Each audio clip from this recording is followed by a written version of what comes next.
Hey guys, this is App Reviewer. Today I want to bring you a quick comparison on the Nexus S and the Galaxy Nexus, and this will serve more as a comparison just to show you the improvements and the upgrades going from the 2010 model to the 2011 model of the Nexus series of phones. So to start off, we're going to talk about the form factor of the devices. So you can see they're both made out of plastic and they share a pretty similar form factor.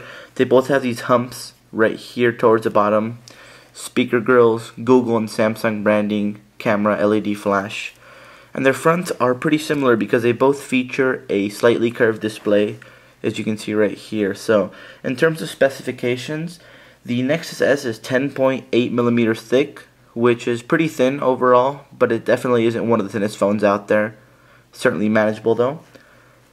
And the Galaxy Nexus is 8.8 millimeters thick, so it is one of the more thin handsets out there on the market right now in comparison to the iPhone 4S and the Droid Razr. So in terms of weight, the Galaxy Nexus, even though it is much larger, is only 6 grams heavier, which is impressive, most likely due to the all-plastic build.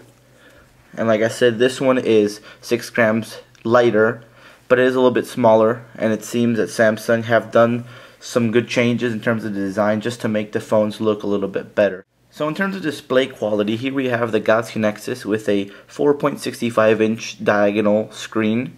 This is a 720p screen, and it is a Super AMOLED HD, so it produces some very rich colors.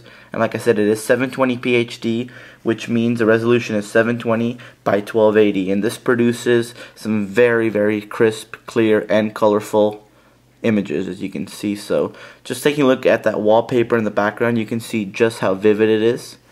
And you can see if we zoom in there, you can see basically no pixelation overall.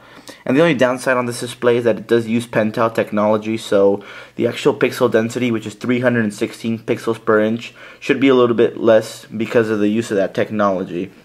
Now on the other hand, the Nexus S has a 4-inch Super AMOLED screen, which also uses Pentel technology, and that has a resolution of 480 by 800, which translates to 233 pixels per inch. So this screen is not bad by any means, but it certainly is outdated.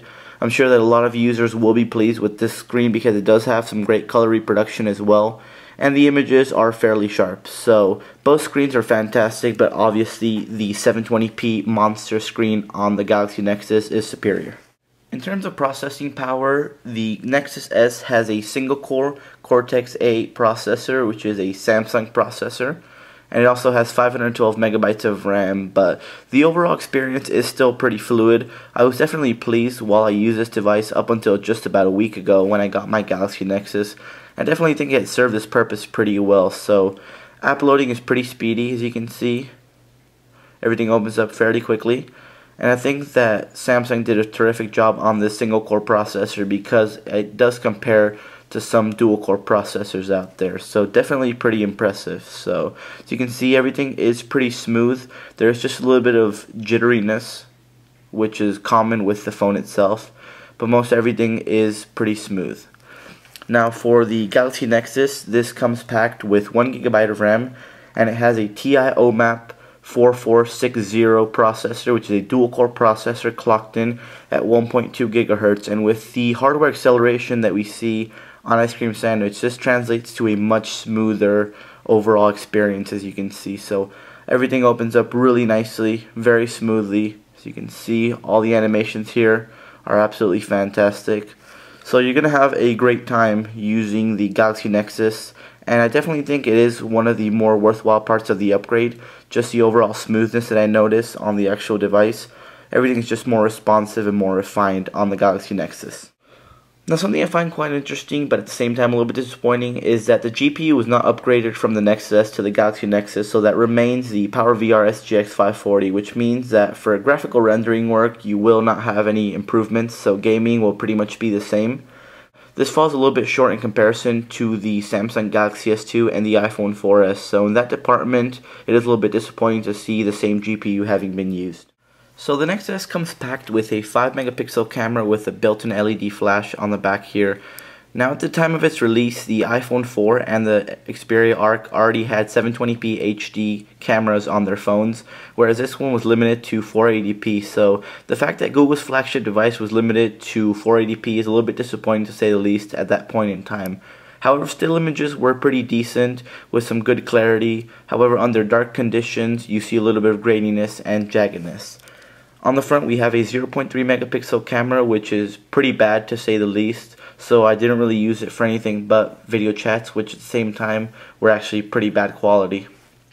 Google didn't leave us hanging this year because they do have a monster camera on the Galaxy Nexus right here. So while this is still a 5 megapixel camera with LED flash, this can record 1080p video at 24 frames per second, and the actual picture quality is stellar. It features some very crisp and clear images with great color reproduction.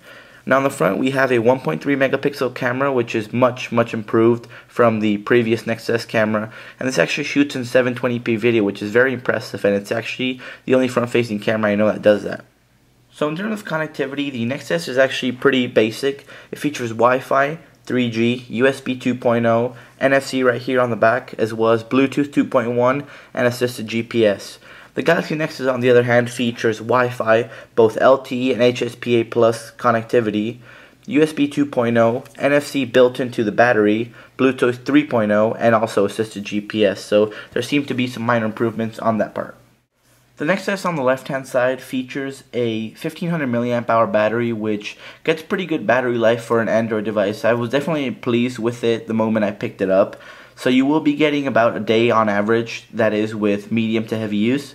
Whereas the Galaxy Nexus, because of its increased resolution and also larger size and larger specs, will be getting a little bit less battery than that. So it is just a little bit below average. You can manage a day out of it with moderate to light usage.